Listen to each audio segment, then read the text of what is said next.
Welcome to the Au Jus.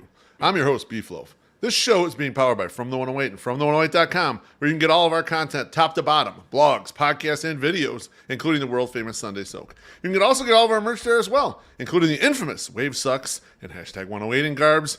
Currently, we're selling a Wave Sucks beanie at FromThe108.com. They're $23, perfect for winter, and Jeff Passan approved. This show is powered by you, the loyal 108 supporter. Please subscribe to our YouTube channel. Feel free to tickle the undercarriage in the process. Like, comment, turn on notifications, and most definitely super chat, because that's how we get paid, and that's how we continue to make the content you know and love. Tonight's guest.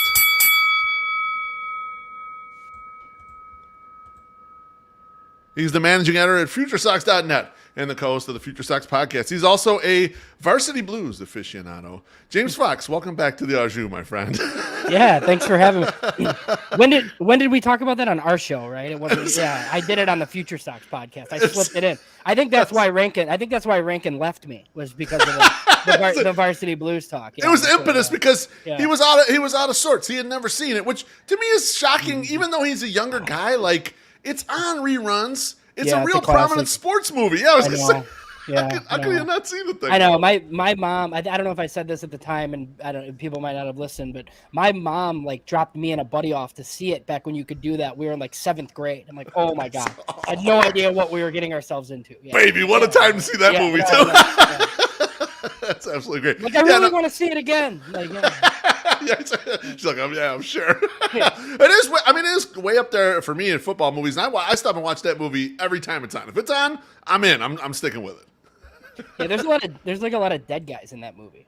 There is no question. There are. Yeah, because Billy Bob and Paul Walker's character. Yeah, man, that's crazy shit. Well, I wanted to have you on again. I knew I was going to have you on again at some point to talk about the international signings, but we get to December 20th, and your buddy Mike Rankin, he puts out a tweet that he's officially stepping down as a managing editor of Future Sox, and you have picked up the reins. And so I was just curious, one, why did you decide to pick up the reins as managing editor? And then also, what do you see as the challenges moving on to the kind of what would be the next phase of Future Sox? Because when I was first getting on the internet, Future Sox, it's prominent like it is now, but it was very different people were all the whole group that was doing Future Sox. A lot of it has turned over since then. Yeah, so when I first started, Matt Cassidy was doing it, and he was doing pretty much everything to the point where he wrote a ton. And look, I have niche spots, right? And I could write anything, I think, but I don't really want to. So that's the biggest problem. One of the biggest issues we have is just content creation. If there's a waiver claim in the middle of the day and I'm teaching, we might not write it, Who can get to it, right? Yeah, right. It is what it is, right? So we just have to kind of decide. Yeah, Mike came to me and was, I don't think he'll mind. Sure, he was just done. He just didn't, he didn't feel like he could do it anymore. And I had to make a really quick decision, which was okay, just go write for another outlet, make a little bit of money, maybe, whatever. I believe in the brand. If I'm going to write prospect stuff, I want to write it for Future Sox. But on the other hand, the undertaking was massive, and I didn't know that I could run it correctly, the way that I feel like it should be run. So then I solicited help, which I'll get to in a minute, And the gist of it is I'm managing editor, but I gave myself a title. I think I might go with editor in chief instead. We'll see. I don't really care about titles, but I need a title of some kind. So something to signify who's who. Yeah, exactly. Mike was editor in chief. I don't really care. So full disclosure, there's a guy named Jason Gage who owns Future Sox. He also owns the blog or the forum soxtalk.com that everybody, people are familiar with that. Yeah, he owns both. Okay, so Future Sox is in his name. Go a little inside baseball here. Your friends at Sox Machine, we were together for a while, and I don't know how public this is. I don't think it'll hurt anybody's feelings, but essentially, Josh and Jim wanted to own Future Sox, which I completely understood. They can't because Jason owns it and doesn't want to sell it. We came up with a leasing agreement. It was cool. And then, we just decided that wasn't working anymore. So then we go back independent. And now I'm trying to figure out what to do. I've always respected the work of some of the guys at White Sox Daily. So, Ian Eskridge is my new podcast partner. I need somebody to do that whole technological side. I literally, I get guests because I've built up a big enough following to get people to come on our show for some reason. But I literally like turn the microphone on and adjust my levels and talk. Like I am not the Right. like post it to Podbean so it goes out to all the thing. Like I'm not that guy. So Yeah. like having Ian aboard is great. You know, some of the guys like are coming with him, Danny Miller. You're gonna have competition now, Beef, because we're doing big league stuff too. You know, sorry. I wanted to get to this. I did want to get to this because so I think we just kind of thought like we needed a big league component for the site occasionally, because there's a lot of times where even with Mike, I was like, hey, I kind of want to write about the Dylan Cease rumors, and like I'm not at South Side right now, or like, look, I could post somewhere, but he's like, why don't you just post it on Future Sox? And I'm like, oh, I guess I could do that, you know, so. Yeah. So it just like I've always tried to be more prospect focused, but I guess with the merge with White Sox Daily, I do think it's easy to like just like incorporate like a tab on the site, and then if people want to write big league stuff, it could just go there, because there really just needs to be a spot for the articles to like populate to like a couple of weeks from now or whatever, you know. Right. And then we are going to host like, so me and Ian are hosting. Our podcast will be pretty similar, like guest heavy. Elijah Evans and Jeff are going to host like a prospect, like minor league podcast during the season. Okay. Is that going to be kind of like what happened action wise in each of the affiliates? Right. That sort of thing? Yeah. Cause that's even the stuff that I don't really like doing personally. Like I don't want to like talk about all the performances of org guys necessarily at Winston-Salem. Like they can do that. And Jeff is going to see guys in person. So like it kind of makes more sense for him to do that. Yeah. And then, you know, like Nick Morawski is a glutton for punishment and wants to do White Sox content all the time. Right. So he's like, Lockdown Sox was not enough. He needs to even do even more.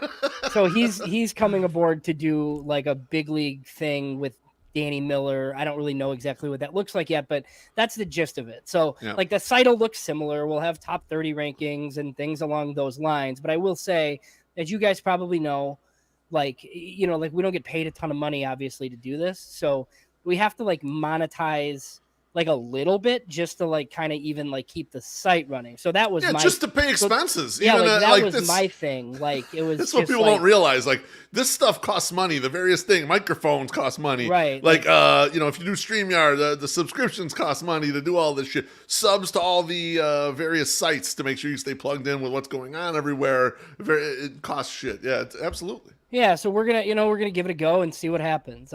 We recorded. I think our podcast comes out tomorrow. You know, I wrote about the international market. This is when people hit me up, Beef, right? Like January 15th, right around there. Like, this is why I was afraid too, James. What honestly, Venezuelans can Fox talk about? Yes, I know. Obviously, I was a little reticent because I'm like, well, one, I don't want, you know, you want to do your stuff on your show. I don't want you blowing your wad on my show. That feels disrespectful. But you guys did do the live stream last night, so I felt okay. Yeah, you got it out there. I watched it and everything. But the other thing is too, like, you're busy. I know you're super busy with these. Like, this would be like someone asking me to come on their show when we're in the middle of the 108 tourney. Like, my hair is on fire during that. Like, I just not gonna be time to do that. I'm glad you brought up the new lineup. So I presented this question. I presented it a few times to different people. We talked about it at 108 Day. I've been asking the question, is this a great or terrible time to start a White Sox podcast? You're obviously answering it's a great time, James. Why is it a great time to have, especially like White Sox facing? I get your thought process on like the concept of a Future Sox thing does weigh into the current team. It obviously does, because there's young players that have just finished being prospects that are at the major league level. There's also young players that they may grab up kind of, is like major league free agents. And like, so there is to me, there's a gray area in there of like, kind of like doing the work that does belong on the major league side. But it sounds like that's not what the other podcast is going to be with Nick and the Danny Miller, Ripping Heaters. It's going to be a Major League Baseball, like White Sox focused podcast. So it's a great time to do a White Sox podcast. How come?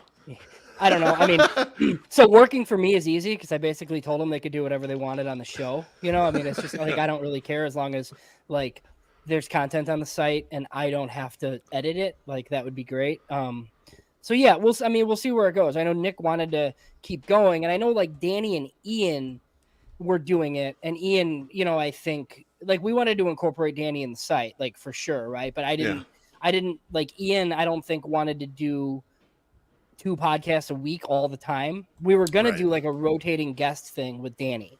And then Nick came aboard and it was like, oh, perfect. Like they can handle the big league side. And like I said, like Nick, Nick, there's a chance Nick like does some daily stuff. Like I said, like that man is, he's a glutton for punishment. So, I mean, he was doing Locked On Sox shows for that horrible baseball team where he'd have to like watch it and then record and talk about it.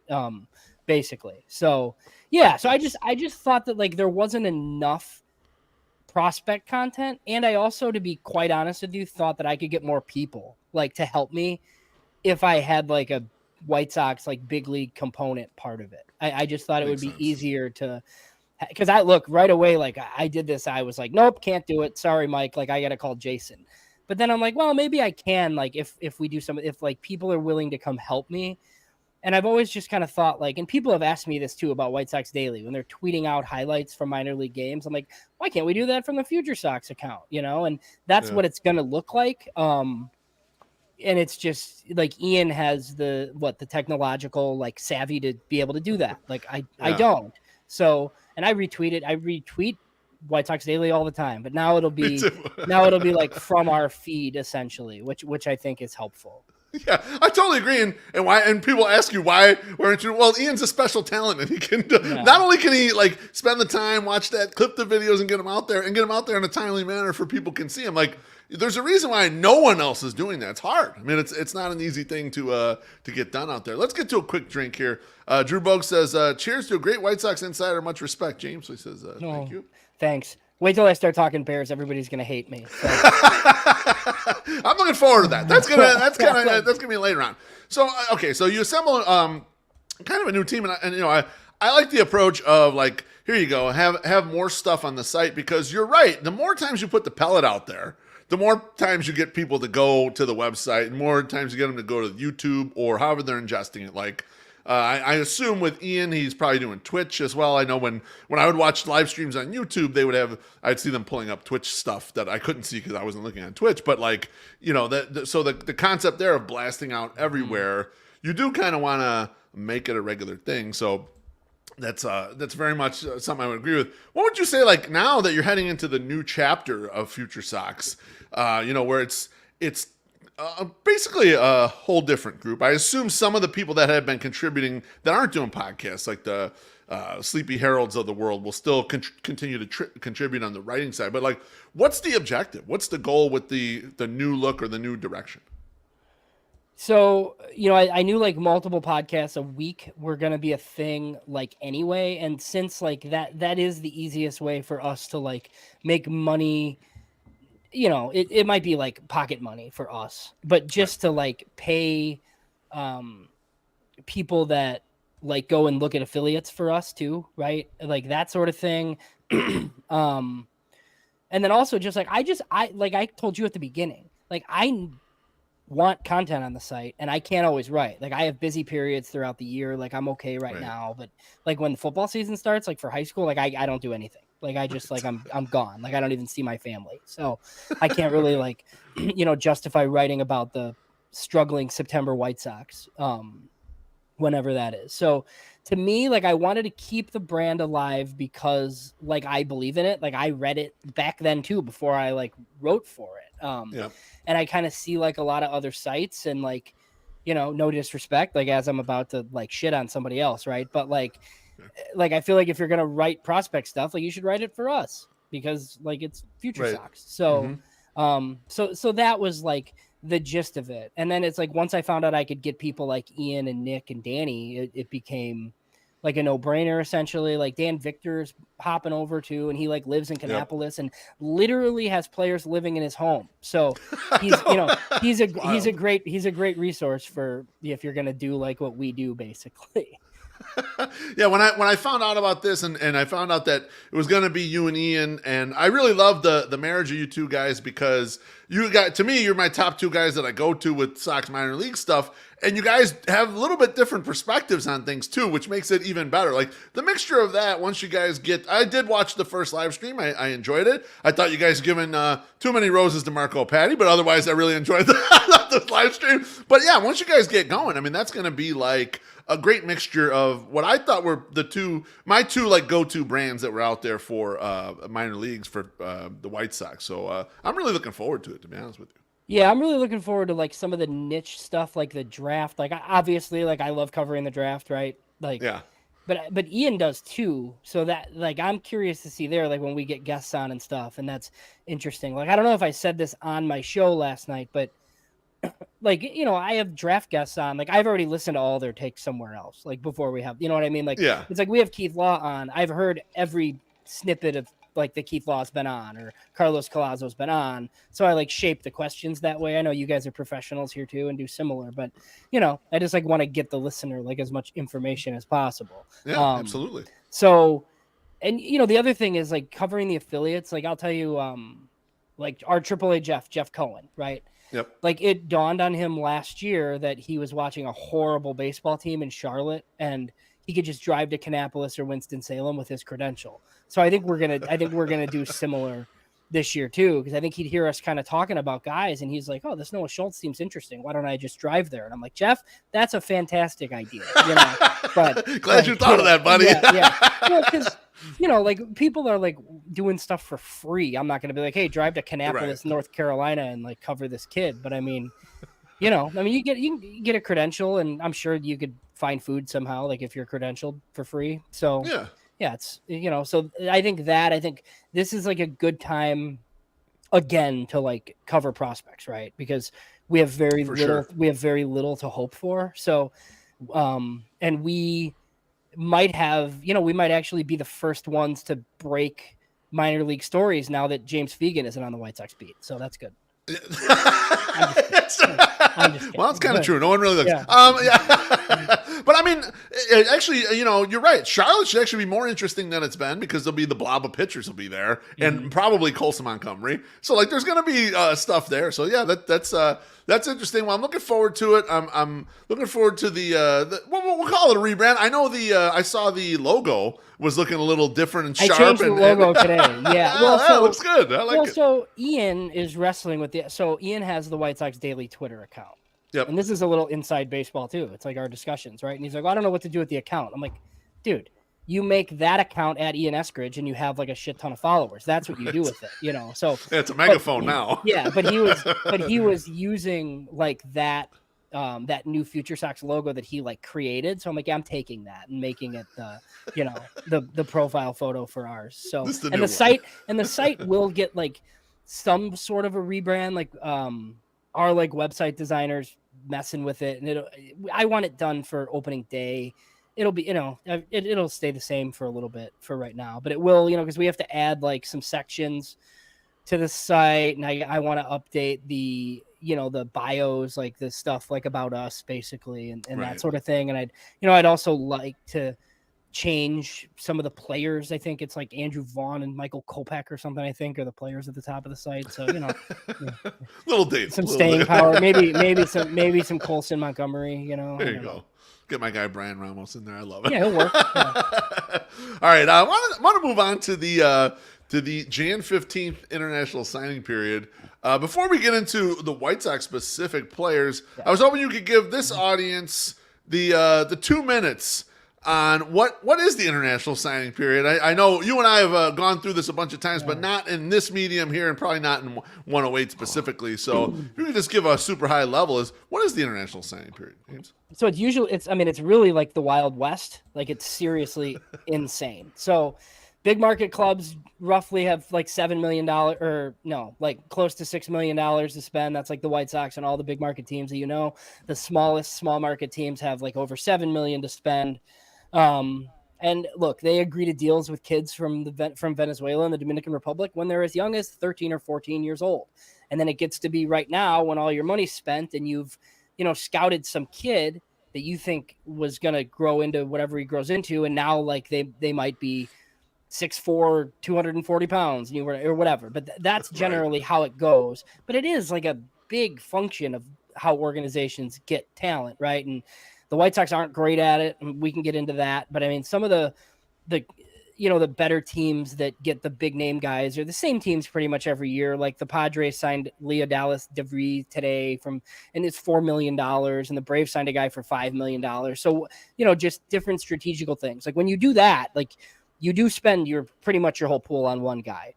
A lot of times when it works, those guys end up being like your top 25-ish type prospects in baseball. But when they bust, I mean, you basically just like blew your whole pool on a guy that's like not very good. So that's happened too. There's different ways to go about it, but it's generally the function for how big league teams like add international amateurs to their system. And they're generally 16 or 17 years old when they sign, or when they officially sign. But those agreements have been in place for a while in most cases. Yeah, they use buscones, right? Isn't that what they call them? Yeah. The guy. Those are the guys on the ground there in the Dominican Republic and Venezuela. Those are the main strongholds, but they can also sign from like Mexico and Curacao and a bunch of other places. Really quick, so it's really different than even if you go to Baseball America, you can see the high school classes for the draft for 25 and 26, right? And if those guys are good because you could literally go watch a sophomore play high school baseball in this country.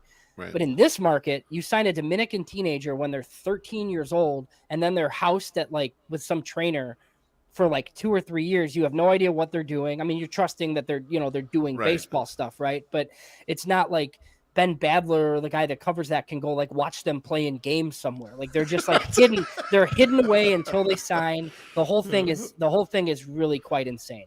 Yeah, Eric Longenhagen and Kylie McDaniel's book Future Value gives you a great insight into how this works, and it's wild for anyone who wants to dig in a little deeper there. Now, James, you said 16 is generally the age, the signing age, 16, 17. There are sometimes a couple older ones will slip occasionally, but that's generally where we're looking at. Per your article on Future Sox, the White Sox are expected to sign Eduardo Herrera for $1.8 million, and he's a 17-year-old third baseman from Venezuela, which would be the White Sox big signing from the period. What can you tell us about this kid? Yeah, it just sounds like big power. I mean, didn't you read it? It says he's going to be Albert Pujols. That's my biggest takeaway. Yeah. I heard you guys bring this up last night, and I love that because for the average fan, they're going to be like, "Oh shit, we got the best guy on earth." But I kind of took it as he's kind of maybe big, not as athletic, sneaky athletic. Looks like he can't play a position, because that was Rapuls' scouting notes coming up. It's they weren't really sure where they're going to put him. And, it's the guy hits, and he was so much of a tweener and positionally, it was teams passed on him for a long time. I think he showed up to junior college as a 165-pound shortstop, and then he turned into Albert Pujols, right? So, yeah, but it's just like what I said earlier. I don't know when the White Sox agreed the first time with Eduardo Herrera, right? He might have been 14. They didn't know that he'd be 6'3", 200, move to third. He could move to first at some point. Who knows? We don't know if any of these guys are going to be any good. I like that they're spending most of their money on teenagers. That's what I've been asking for, instead of 22-year-olds named Cespedes, right? I think I said that on the other show too. I mean, it's just this is the way to do it. We don't know that any of them are going to be any good, but at least this is what they're spending on. He'll play in the Dominican Summer League this year. I will say he's 17. So a lot of these guys are 17 now because Major League Baseball, by moving this thing to January 15th, I don't know if they did this on purpose, but guys are theoretically 6 months older now because it used to be July 2nd. Makes sense. Yeah. So a lot of these guys are 17 now instead of 16. So yeah, that's the big signing. 1.8 million of their possible 5.9 to spend. And then, if you look at Baseball America, I highlighted just some of their other guys that they have. And it seems like Jurickson Profar's younger brother for $700,000. And there's a pitcher that Ben Badler wrote about today that's a sleeper. And I think CHGO White Sox actually tweeted some video of him, Orlando Suarez from Venezuela. But I mean, this isn't even close to all their signings. And of course, the White Sox weren't ready to announce today. They're doing them next week. So yeah, they Well, they're giving the holiday off. They're giving the holiday off. The more things change, the more they stay the same. I saw that and I was like, man, they're going to get banged for this too. And they deserve it, obviously, but still, I was like, goodness, how can you do this? Well, it's always too with the minor league rosters. I don't have the Birmingham roster in my hand until the day of their first game. When it's I have interns please don't release that until we do. I'm like, okay, You got it, buddy. For people in the comments and listeners who are more White Sox team, Major League team focused, the importance of the international signing period and getting international players. the demographic in MLB, I looked it up recently, just a super high level. Approximately 70% of MLB players are U.S. born players. That leaves 30% of the rosters. 30% of the guys out there in Major League teams come from things like this or from overseas in Asia. So a lot of teams get a huge chunk of their talent in these international drafts. The White Sox have not generally lately, at least not from their own hands, of signing international products. James, is that correct? No, yeah, and I will say, the Marco Patti thing is weird because I don't know what he actually does, but he's like in charge of this international operation, and like me and Ian talked about, right? I don't know that like the old strategy is like his desired strategy, or if that's what Ken Williams and Rakan wanted to do. I don't really know. Right. Like maybe we'll find out. And I do think his track record is okay, or better at least when he does this. Like when he signs 25 teenagers, you usually find a guy that can move through a system. Like Christian Mena will be on the big league team at some point this year, right? Lenny and Sosa might be nothing, but I mean, that's $300,000. I mean, that's like really not signed for that much. Jose Rodriguez was a $50,000 signing. Like he could contribute maybe on a big league team. I don't know. You get guys where you're paying them say 300 or lower, which is a low signing for these, and they come up and be 1 WAR, 1.5 WAR bench players or part-time players. That's humongous. That's a huge win for an org to be able to do all that. So yeah, and it's better than you spend $2 million on Cespedes who doesn't pan out, right? I mean, you could get 6 guys for 300,000, right? I mean, it just seems like a better overall strategy. And some teams do this, like Cleveland. There's teams that do this every year where they sign 30 guys, and there's some that are like the Padres that get some big giant stud, and they always turn into a stud because they like know what they're doing. And then the rest of their class isn't great, but if that guy turns into the stud, like nobody really cares that the rest of your class was nothing. I mean, do you remember who was in Luis Roberts' signing class? No, you don't, because the White Sox got Luis Roberts. And for those at home, like Luis Roberts from the old period where you could go way above the total. These were not hard caps back then, and you could just go in the penalty box for signing whoever you want. Yoel Moncada was the same way. They spent a ton of money, penalties and all that stuff. Luis Robert was the last one. He was the last unicorn of that type. Let's get to a drink here. English Sox Colin says, how many English players are in MLB? Are we good? I don't know. Who is Henry Ford? Maybe is the only one, like the Pirates guy. Otherwise, I don't know of any English players. Maybe there are, but I'm not aware of them. Yeah. Specifically. Thank you. I don't really know. I don't know how many there are. I'm sure they wouldn't talk about it if it was. It doesn't sound as good. Doesn't move the needle here. One thing I have noticed, we're talking about Marco Patti's track record. It seems like the last 2 signing periods have shifted away from kind of signing some of these older Cuban players and hoping that they could plug them in quickly, and reverting back to a more traditional method of signing 16, 17, 18-year-olds from these markets. Do you think that's something specific? Do you think that the well is just run dry of Cuban players? That, like, all of them have signed and kind of like there's nothing left over there to grab? Like, why do you think the change of direction for the White Sox? So I do think they've like missed a little bit. Like, so there was a pitcher, it's Luis Morales, I think, from the he signed with the A's last year, and he's actually really good out of Cuba. So I think the White Sox actually kind of thought that they had an agreement with him, and then he went to the A's instead, which could explain some of the leftover money they had that they traded to the Dodgers for, guys that are actually like prospects. So that's fine, but you should really be spending your own money. I don't know. I mean, the well is kind of dry, like with Cuba, because players are coming over earlier. So there's Cuban players in this class, but they're teenagers. So it's just not this like great hope, like the next 22-year-old Cuban's going to come over and save you. It just doesn't really seem like that's really a thing right now. But also, like, I kind of talked about this on our show. I don't know that the White Sox have cornered Cuba like people talk about. Like, I just think their strategy is so bad that they're one of the only teams that has money to throw around because they're not. And there's always been rumors that Jerry Reinsdorf like doesn't like that you have to commit when these guys are 14 or whatever. But look, man, like it is slimy. Like we're sitting here talking about it now. It sucks. But like if everybody else is doing it, like you kind of need to do it. Like otherwise you're going to be like left in the dark. It's the business. So, yeah. So Yeah, and I never thought they had a full Cuban stronghold because the Astros have always had a ton of Cuban players coming up through their team, like, and good ones too. So like, it wasn't and they were the ones who had Gurriel and signed some of these guys. So they had the older ones, like the older free agent ones, and then they had the ones come through the system. So you're right, it's not just them signing. Other teams that get in on the Cuban players as well. Well, and that's the problem too. Like some guy that nobody's ever heard of could defect from Cuba right now, and like if they.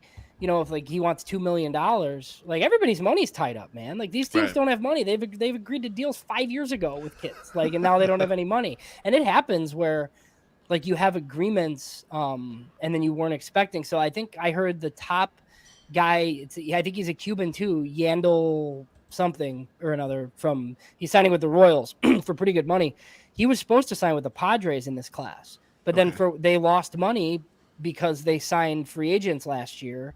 And when you're like in the luxury tax or whatever, you have to pay like $1 million in bonus pool space to sign like a free agent. So they lost money. So they lost like some kids that they like had agreements with. And then those guys go back in the pool and you just sign with somebody else essentially. Oh, jeez. Yeah, it's crazy. Yeah, that does sound absolutely crazy.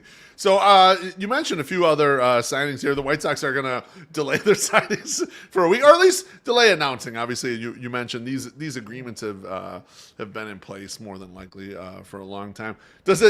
Your expectation is the White Sox will still have money available when they announce their signings, and so there'll be that period of, well, did anyone come free, or who can we trade this to? Yeah, it seems like it. I mean, because what we talked about Profar from Curacao and the other 8 guys mentioned these are the Venezuelan signings, it seems like 8 guys. So, this seems right around $3 million or so, maybe a little more than that. Okay. So look, they could announce $2 million worth of Dominican signings too, but even like Ben Badler on Baseball America doesn't have any Dominican signings for the White Sox right now, which seems crazy to me. So I'm sure they have more. But if they have money left, I wouldn't be surprised because for some reason they always have money left. So they're just one of the teams that can't even spend $5.9 million, which isn't really very much money. So right. 5.9 of a lot of budget. All right. Thanks for sharing that with me. Now we got to get to it because I want to hear it in your words. I've seen it on Twitter a lot. There's fights all over the place.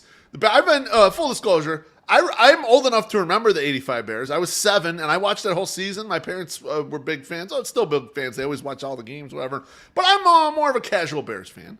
So lately, the big argument on Twitter has been whether the Bears should keep Justin Fields or trade him and draft a quarterback in the 2024 draft. And from your perspective, this is a no-brainer that they should take the number 1 pick and draft a quarterback, and they should trade away Justin Fields. The floor is yours, James. Go ahead. How come? Well, so people think I hate Justin Fields now. And, like I was like one of his biggest supporters. But he hasn't been good enough. And look, if they had the 5th pick and the 10th pick, I'd be rolling with Justin Fields and talking myself into how good he could be. Trust me. Like that's what I would be doing. But like you have a golden ticket. You have a number 1 pick that isn't your pick. Like usually when you take a kid like this, Caleb Williams specifically for me declared today. I think he's going to be awesome. I think there are, and this will get off topic a little bit, but I think there are certain guys that do like change franchises. And I understand the Bears thing, right? Like, oh, it's the Bears, they'll screw it up, blah, blah, blah, right? Right. But like you remember, you just said how old you were. You remember the Patriots before Tom Brady. It was not good. It was not good. And the Bengals. Drew Bledsoe, but they were okay with Drew Bledsoe. Yeah. They're like a fringe playoff team, maybe occasionally. The Bengals before Joe Burrow and the Chiefs before. Like this is a thing. Like if you get the dude, like your fortunes change. Like they just do, especially in that sport. So I think to me it's as simple as, and there were a lot of people that kind of made the argument that like you don't have to pay Justin Fields yet. And I just think that's incredibly short-sighted because I think when you've made the decision to pass on 2 draft classes full of good quarterbacks, you're saying, or at least you're indicating, like, we have a good quarterback already.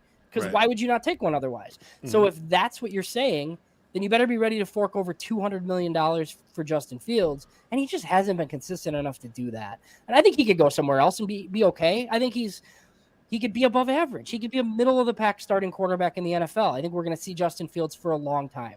But when you have the opportunity to upgrade, I think you do it. And it's not even about the rookie contract for me. Like people keep talking about, you get to reset the clock. I mean, that's valuable. Sure. The most valuable thing in the NFL is a stud quarterback on a rookie deal. But the second most valuable thing is having a stud quarterback on any deal. Like, it doesn't matter how much you pay, you know, like, it's just kind of like, doesn't really matter how much you have to pay him. You have to build your team differently and you have to be smarter, but like, it's still, you need like one of these mutants that's like running around, and there are a few of them. So the goal would be to do that. I think a lot of people are coming around, and look, I get it, right? Like, Justin Fields is super fun. Like, everybody's like, why would you trade Justin Field for this kid that paints his nails and couldn't beat Notre Dame? And, you know, like, all that stuff is out, which I don't really have time for, right? But so, yeah, I think this is obvious. I think it's going to come into focus here. And all those people are going to have Caleb Williams in a Bears jersey in their Twitter bio that were telling me how much they hated him 2 weeks ago. So. Yeah, that's more likely. Well, it's funny. It's always stark when you. I think you made the comparison. I saw some other people make the comparison. If Justin Fields is that good, how come the number one pick where you could get this other guy is worth so much more than what you could trade Justin Fields for? I was thinking, well, yeah, that's got a lot of merit to it. Like, even if you realize there's like some scarcity there, right? There's teams who are really desperate. Still, wouldn't they be desperate for this thing that you can give them? So it's always interesting, like the value proposition there, the difference in kind of expectation. I look at it this way. I look at it like the certainty quotient. The certainty quotient is like, what do you have to give up to take the gamble? And in this instance, you have a Justin Fields, and we kind of know what he is. He has maybe a little bit of variance at this point in his career, but you roughly know what he is. The first pick, Caleb Williams, he's a higher EV, but he's got more volatility, meaning there's probably some bust factor here. He could become nothing, but he could also become great. And that's like, at what point would you start wanting to take the risk? And I've seen it more on Twitter. More and more people are starting to warm up to, well, maybe we do take this shot. Maybe we do go out there and get this guy. Well, because even when you look at the number one overall pick quarterbacks, there's very few like true busts, right? There's guys that haven't lived up to expectations. There's like Jared Goff, who's pretty good, you know? Right, yeah. But I mean, pretty good is like a lot better than what they have. Like, he just, like, while he's shown like fits of like brilliance, he's just not, he has one 300-yard passing game in 3 seasons. And like, look, it's not all on him. Like, there's other issues. Right. Like, the coach is bad. He was fired. Like, I get it. But when you have this opportunity, I think you have to take it. And the thing for me, like, obviously, like, you know, everybody knows like how I think about this stuff. Like, I don't know if Patrick Nolan's watching, but you know, like, I'm the guy that wants to lose all the time. But I do want what everybody else wants. Like, I want sustained success, and I want my teams to win championships. And I just like don't understand any other way. Like, I'm just not, you know, like, how do I win a title or be in it all the time? And it's with like a really good quarterback. And I just like, I just want to dare to be, I don't want them to be afraid to like try to be great. Right. And people are like, what if he busts? I'm like, well, then you're in kind of the same spot you're in now. Like, if he busts, but what if he doesn't bust? Yeah. Because like the other, what if he's good? What are we afraid of success? Exactly. Like, it's just like, you're so scared of like this happening.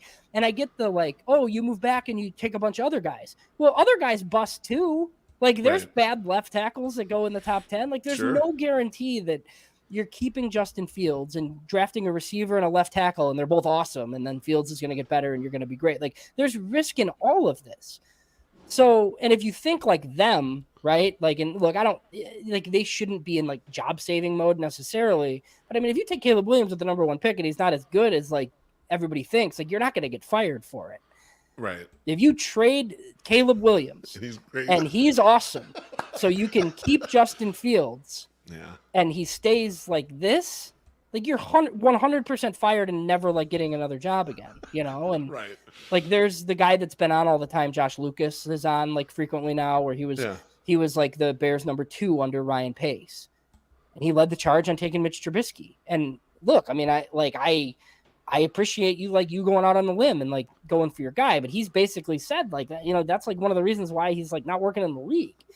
So, you know, I mean, this is just, I just think from their perspective, this makes sense. This is what'll happen. I think 4 weeks from now, everybody will be on board. Like, this will be like the obvious thing. It just took kind of a while for people to, you know, and you see, like, I think what he played at Atlanta and he was really good. And it's like, how are you? Like, that's when it really happened, was like, when you have assholes like me on Twitter talking about Caleb Williams, like, after Fields just had his best game, people don't really know how to like react or cope with that. And I get it. Like, I'm not trying to like argue, you know, I don't know. I don't want to be this argumentative on Twitter. I just like don't agree with you. You know? Right, you're just trying to get the point out there in a way that people can kind of like grab onto it. I totally understand that. Now, if the Bears do select Caleb Williams, the number 1 pick, what's a realistic expectation for the 2024 team? Now, quarterbacks are funny. Sometimes they, right out of the gate, C.J. Stroud has been a stud immediately, and sometimes there's a gestation period. I mean, I remember young Peyton Manning wasn't that great, and then he became great. So it takes time for some of them. So what do you think? What's a realistic, because the Bears on the defensive side seem to be getting better in the second half after they acquired Montez Sweat. And, they have money to spend. I don't know where they're going to start filling in and improve parts of the team. I would think the 7-win team this year is thinking we're a playoff team next year, I think they are a playoff team, and I've heard a lot of that where people are like, well, if you have a rookie quarterback, that means you're rebuilding. I'm like, well, I mean, look at the Houston Texans. I mean, obviously he has to be really good for that to happen, right? But I mean, if you think they could be a playoff team with the version of Justin Fields that we've seen, well, you're going to add more players than that. I think there's a chance Caleb Williams is that good next year, and he might be better. So yeah, they got to make the playoffs. And I know everybody's mad about the coaching thing, and I would have gotten rid of the coach too and gotten an offensive coach for a new quarterback. But I'm pretty sure that building thinks they're making the playoffs next year. So I think that's how we should approach it. I would think I think 25, 26, 27 is probably more important, but you should want them to make the playoffs next year. It's time. Their defense is really good. Yeah. Couldn't agree more. James, thanks so much for bestowing your knowledge on the White Sox January 15th international signings, JF1 versus QB1, and sharing the vision of the new look Future Sox. Remember, we aren't trying to be right on the show. We're just trying to understand. Anything you want to plug before you go? Oh, I guess just pay attention to the website. I was going to write more January 15th stuff, but the White Sox aren't going to give me anything to write till next week, it sounds like. So that's actually not too bad. Our podcast drops tomorrow. We'll have some other ones. So I appreciate all the support. Sorry that we were gone for 4 or 5 weeks or so, but I was trying to figure this whole thing out. So you got it. I got one tip for you, and I know Ian's still in the comments. You guys did a live stream last night. Pin that to the Future Sox. I know you guys have some older stuff there. Pin the most recent shit there so everyone can get to it quickly and so that they jump in there and check out the stream. James, thanks for coming on. Always appreciate it. Good talking to you, my friend. All right, man. Thanks for having me, Beef. Take care. That was James Fox. I enjoyed the football conversation. I don't get a chance to talk a lot of football. I'm not a football analyst at all, but I've been a Bears fan all my life, so that was fun to talk through that with James, very much so. Next week's guest, I'm still holding out hope that the White Sox trade the guy who I will not name, and Treasy will come on here and discuss that with me.